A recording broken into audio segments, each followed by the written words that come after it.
Freedom. Horrible, horrible freedom. A little bit froggy. It's 45 degrees in here right now. It's just before sunset. I just wanted to get a shot of this.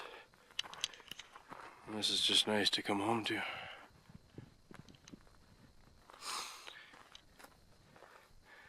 Last time I saw these kinds of blooms, it almost peaked and were falling apart. Gotta be careful, these points are very sharp. That is about 8 or 9 inches across, and I just stabbed myself. Pretty nice. That's got to be 2 feet high, I think. It's pretty big. Get out of my shadow, I guess.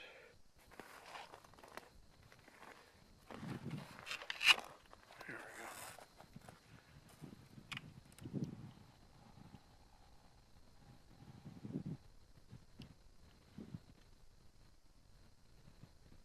And in the background is the bus. Some of these are already open. That is just one massive bloom right in the middle. Hello and welcome to, well, Carlin's Worlds. Yeah, that should work. I'm a wanderer, a tinkerer, sometimes a nomad, a military veteran. I do things differently. There will be tinkering. I have a motorcycle, a truck, and a school bus. I live off-grid, so there will be some solar, batteries, inverters, and maybe even some wind. It blows. And that's all I can fit into about 30 seconds. Oh, and please, if you like any of this, it would be really awesome if you could subscribe and click that notify bell. Drop a comment if you have any questions or ideas. Share, like, comment, subscribe, notify. Oh, and Patreon if you're really an awesome kind of person. Cool. On with the show already. Friday, March 22nd, 2019. It's about 5:20 p.m. Just spent the last half an hour or so walking around the property. Doesn't look like anybody or anything has gotten inside the bus, which is pretty cool. I spent 10 minutes trying to find my camera. It's like, where did I put it? I don't remember. But otherwise, I don't see any broken windows or anything. And amazingly, this just blows my mind, this plastic is still intact. It's like totally okay. Considering I was gone for 6 or 7 weeks, I guess. Things look relatively untouched. So yay for that. The good thing about living this far off the road is nobody really knows I'm here. Gotta love that. Bringing everything in, but I think for tonight I'm going to bring in groceries and my pillow and not worry about everything else until tomorrow, because if I bring everything in, I won't know where to put it. So that makes more sense. I had shaved the day that I got on the truck, but yeah, that's what almost 3 weeks on the truck will do to you. Everybody's got beards, it seems like. I was planning on shaving once in a while, but by the time I found my disposable razor, it was too long to shave. I don't honestly know if I'm going to shave this or not. Might keep it for a while, see how it turns out. It was weird. There's so many little things that I've changed in here in the last month before I left that it didn't seem familiar when I walked in. It was just kind of like I'm looking around, I'm like, oh yeah, right, okay. Why did I decide not to stay truck driving? Simple answer is, after doing it for, 2 weeks and getting a pretty good idea of the workflow, I just decided I didn't really enjoy it very much. Now, parts of it, I'll be honest, terrified me. Parts of it I just didn't like, parts of it. One thing I realized was to be a truck driver that could make enough money to make it worthwhile. The recruiters are, you'll make $45,000 to $55,000 a year. Now, I'm not saying that's possible or not possible. I don't know the numbers well enough yet. At this point, I do have a CDL. I have about 100 hours of driving experience. Now, I don't know if any company would hire me with that. And I don't really feel comfortable going out and driving a big rig on my own with the amount of experience that I have. Driving down the road is fairly simple. I felt comfortable enough doing that, and the guy that was training me, he felt comfortable with me being able to get from place to place. But getting to a truck yard or like a truck stop and parking, getting into a parking spot after driving 10 or 11 hours when you're just really tired, it's like high precision driving at the end of your shift when you're tired. You know, you got to be able to get into a spot and back in between other trucks and not hit anybody. And there was one night in Ontario, California, we were in a fairly crowded truck stop, and it was a little smaller than most of the ones that we had been to. And just in a couple of hours, I saw one truck get hit 2 or 3 different times, you know. And I'm like, yeah, and that's just what I saw, you know. Just the guy sitting in front of us, he kept getting hit, and he was parked in the middle of his spot, but it's tight, you know. You're on, I forget the exact number now. I know the trailers were 53 feet long, and the guy training me, I think he said 73 or 75 feet is your total length. You know, so you're sitting way up in the front, and you're turning, and you're trying to back this trailer in, and you don't have enough room to just pull up and do a straight back. It's like you come in, and then you turn, and you're trying to back it into a spot over here, but you don't have enough room to, you know your geometry there. You don't have enough room, and very few truck stops have pull-through parking, you know, where you can just drive right into a spot. That's pretty rare. So, it's like you're driving for, you would try to set yourself up so you'd drive for about 5 hours, and then you'd stop for a break, and then you could drive another 8 hours after that. And so just something as simple as stopping to take a whiz. You know, you're driving along and you've been drinking coffee and you really got to stop and pee. Well, you got to park the truck first. You can't just stop and run in and go, you know, and come back out again. You got to find a place to park just to take a whiz. You know, that kind of thing. It just, it doesn't seem like very much. And I suppose with more experience it would be better, but I watched the guy training me a couple times where we drove around the truck park 2 or 3 times looking for a spot.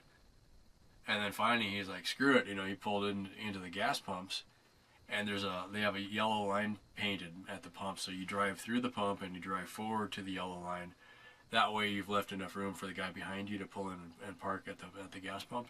So the idea is you would stop and get your fuel, and then you could pull forward, and then you'd run in and fill up your coffee cup and take a whiz, and that would give enough time for the guy that came in after you to pull in and get fuel. And by then you would be back and you'd leave, is the way that was kind of set up.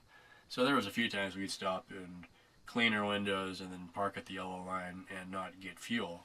And, you know, nobody really says anything about that as long as you know, don't sit there and block somebody else kind of thing. But a lot of it you'd pull in and you'd go back and park, and then you'd take your 30-minute break. There is a lot of things in truck driving that I was completely not aware of, you know, at all.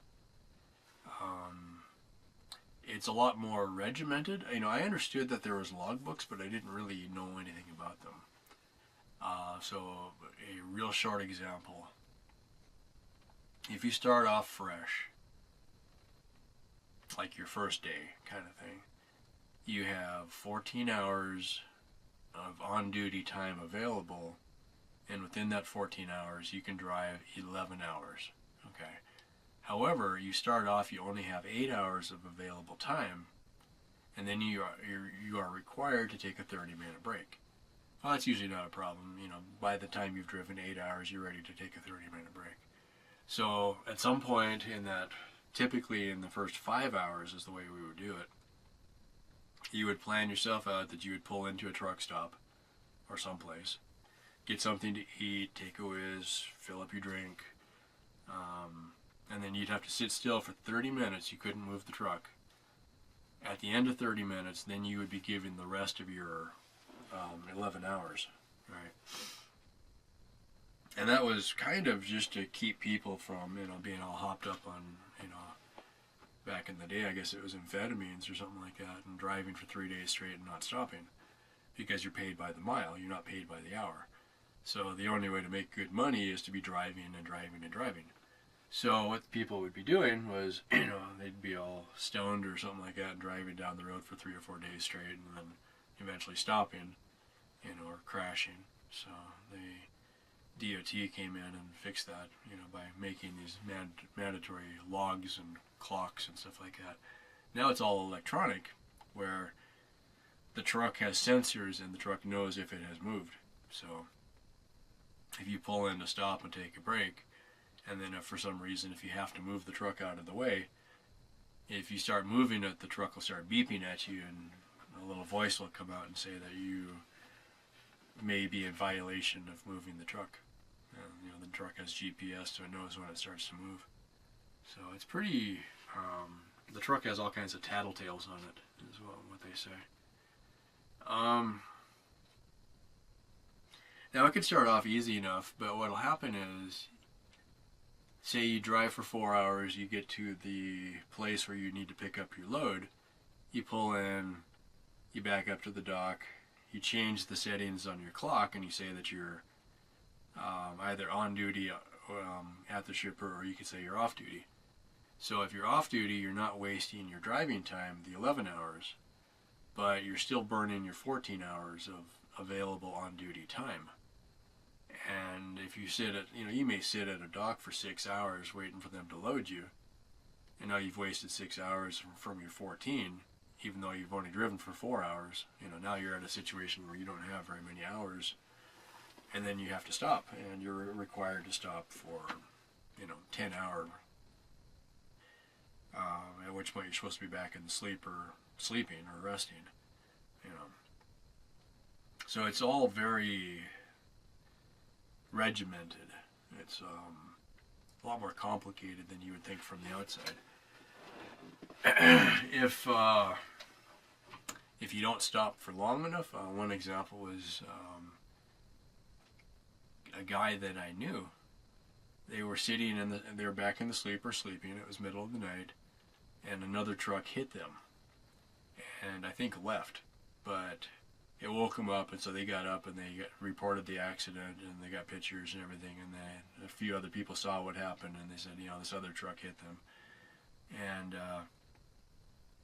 he said, as if that wasn't bad enough, they weren't able to finish the trip because the truck had enough damage, they had to go to the shop. So then somebody else had to come out and pick up their load and deliver it for them. But they were halfway through their 10-hour sleep period, and when they got up to report the accident, to fill out the accident reports, that killed their clock, and they had to restart the 10-hour sleep period because it was a broken period, and you have to be on duty to report the accident. Just random stuff like that. So then that truck ended up in the shop for, 3 or 4 days, I guess, because they had to order a new bumper and, stuff like that.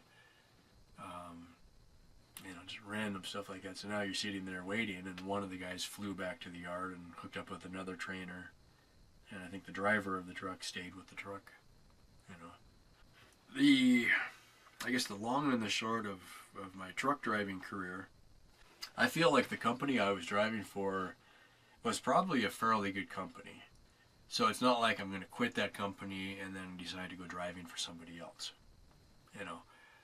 If I decided I was going to go back to driving, I would probably stay with them. They seemed, as good as any other company that you're going to start with. Everybody's got their opinion, and I don't have enough experience to say one way or the other. But I've talked to enough people that liked the company that seemed to think it was, at least as good as anybody else that's out there. Everybody's got a different pay scale, but they're all hauling a similar load, and so you're not likely to find a really, really good company that pays twice as much as some other companies. So at this moment, I could change my mind in a few days, but it doesn't seem, my gut feeling coming off of the truck was I didn't really enjoy the lifestyle out there enough to want to do it for 3 or 4 more years. Where I'm sitting right now, I don't have to work for a month or 2, at least, So I'm going to take a little bit of time off and just kind of regroup for right now. It's kind of cool that for the last 7 weeks, I guess, I've been basically gone for 7 weeks, I guess, now. So that kind of almost counted as a vacation, although it was pretty high stress vacation, I kind of have been looking at it as it was 7 weeks away from the bus, away from the ranch, a change of pace. It was away from my last job. I spent 3 weeks in a motel, hot and cold running water and a toilet that flushed. That was, living large, really, compared to out here. I was like, hey, this is great. I'm kind of like, this is all right. The first few times I flushed the toilet, I just sat there and watched it. I was like, this is great. Moving forward, though, I'm like, what do I want to do with my life now, right? I do have some time. I'm not desperate, and that's kind of the fun part right now. So I've got some projects that I want to work on here on the ranch that I can do.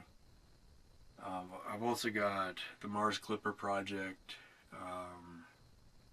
which is, I've talked about it a little bit, but for anybody new, that's a science fiction going to Mars, space trucking, ironically, kind of a story that I've been writing for, I bet I've been writing on it for over 5 years now.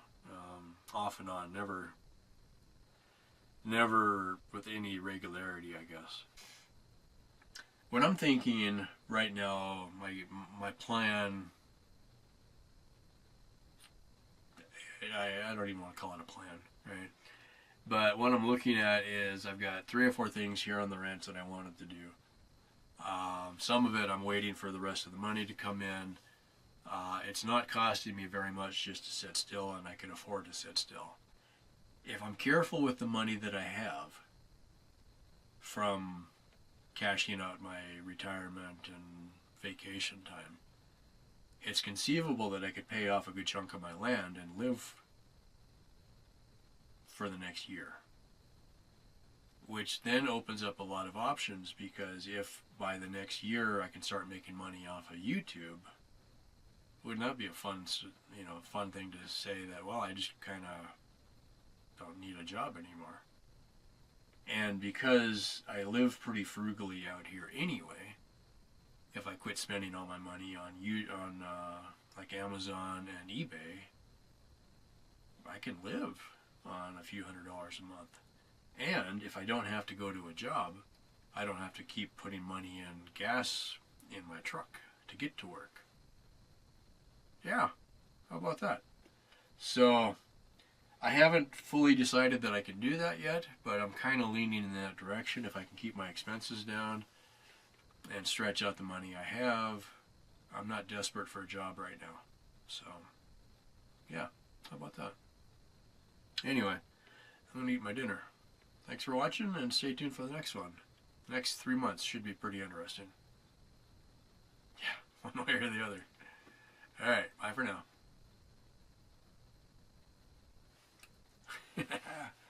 End now. Do it. Well, that's about it. Thank you so much for watching. Yeah, that should work. Cool. I do things differently. Oh, and please, if you like any of this, it would be really awesome if you could subscribe and click that notify bell. Drop a comment if you have any questions or ideas. Share, like, comment, subscribe, notify. Oh, and Patreon if you're really an awesome kind of person. Thank you so much for watching.